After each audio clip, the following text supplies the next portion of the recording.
This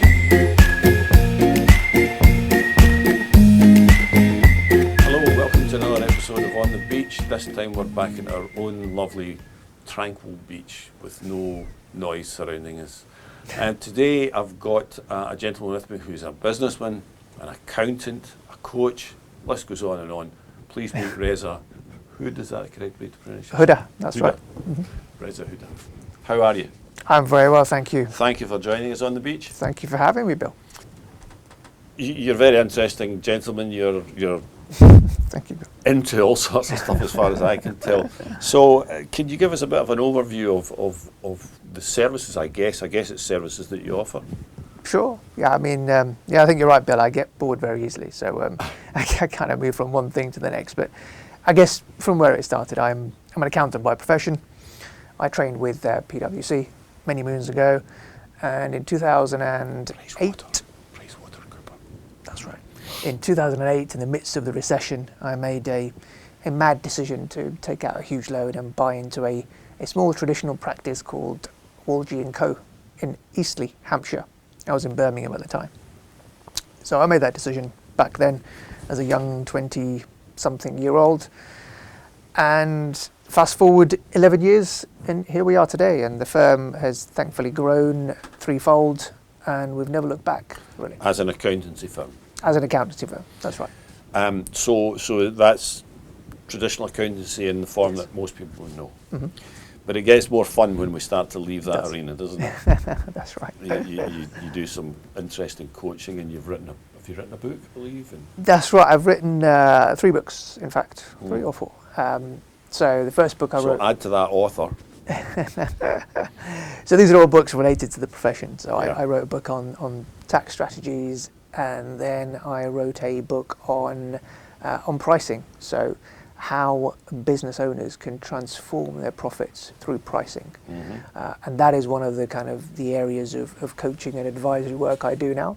So I help business owners to really transform, increase the profits of their business, of getting them from a situation where they're struggling, to make profit, to manage their cash flow, and really sit down with them. And their sales are not working, their marketing isn't working, but actually when we sit down and we work on our pricing as a function in itself, then that has the ability to quickly transform the profits of most businesses. Now, I guess, are we talking here about primarily services by the sound of it, as opposed to widgets and products?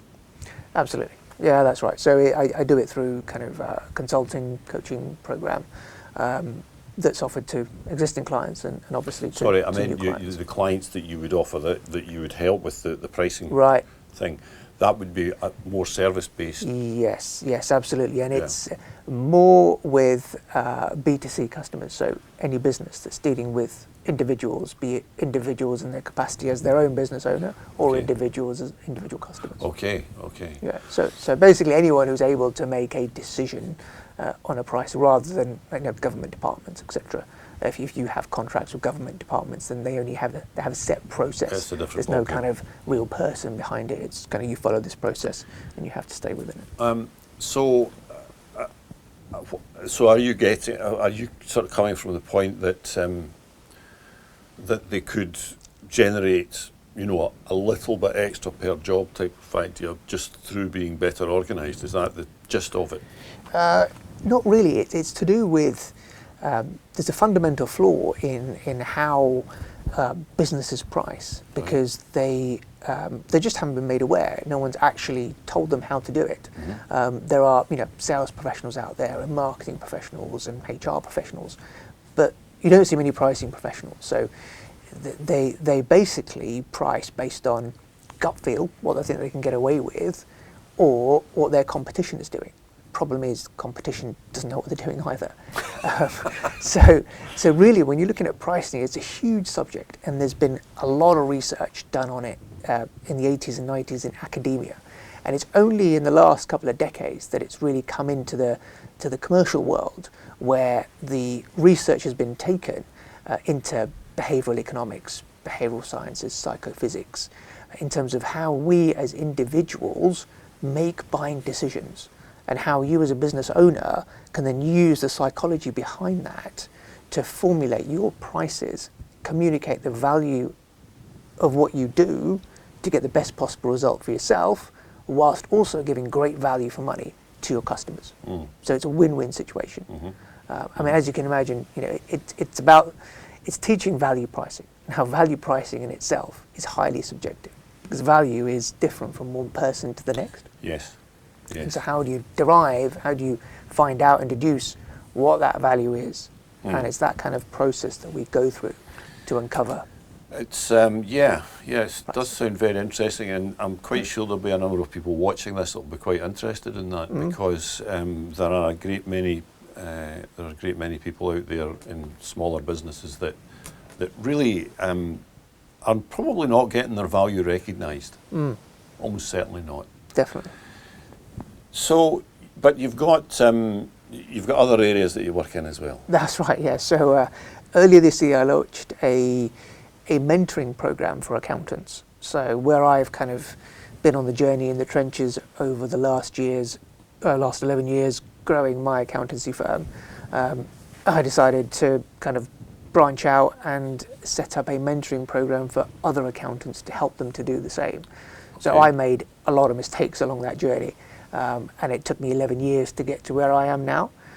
But getting a mentor on board that can kind of share with you the mistakes they made, so a new budding accountant or an accountant on their journey now doesn't make the same mistakes, can get results a lot quicker. Would that say, is that not some sort of conflict of interest in there? If I was an accountant and I came along and I said, I want you to mentor me, would I not be worrying about, whether you're actually going to help me or make matters worse? Is there not some sort of conflict in there? Yeah, it's interesting you have that viewpoint from outside the profession, but actually, if you look at the accounting profession these days, there's a lot of collaboration that goes on, and it's unbelievable how helpful accountants are to other accountants. There's huge communities within LinkedIn, within other kind of Facebook groups where there's daily tips and helpful ideas and advice being bandied about by accountants who don't see each other as competition anymore, but see each other as kind of all in the same space, collaborating towards making the profession a better one. Well, interesting that you should pick up on me asking that very question, because that is very much the approach that I have to this business. I would prefer to work with competitors than work against them, because let's face it, the only person that benefits then is going to be the buyers. That's right. So I personally would rather lose business to a competitor than fight with them over it. It's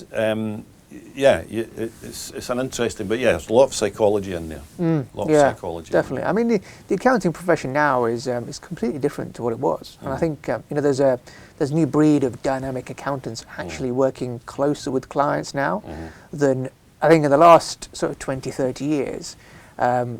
Accountants have kind of taken their model for granted.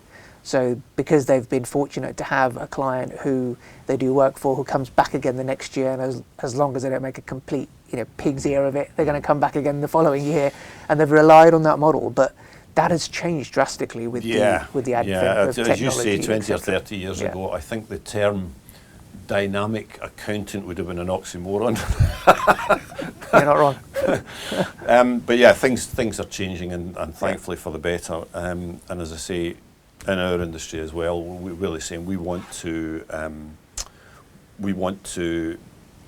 what am I trying to say? We want to work with these people around us. And we've been here probably quite a lot longer than many of our competitors that have turned up. And so we really do want to, if everybody works together, everybody wins. Absolutely. That's, Definitely. I think, the better bottom together, line, isn't really. it? And there's a better understanding of the market and what's going on. Reza, it's been a pleasure. I think we could probably chat for quite some time yet. Thank you, Bill. Thanks for coming on the beach. Thank you and very guys, much. You need to talk to this guy. Thank you very much for having me, Bill. Pleasure. And thank you all for watching, and we'll see you again soon. Bye now.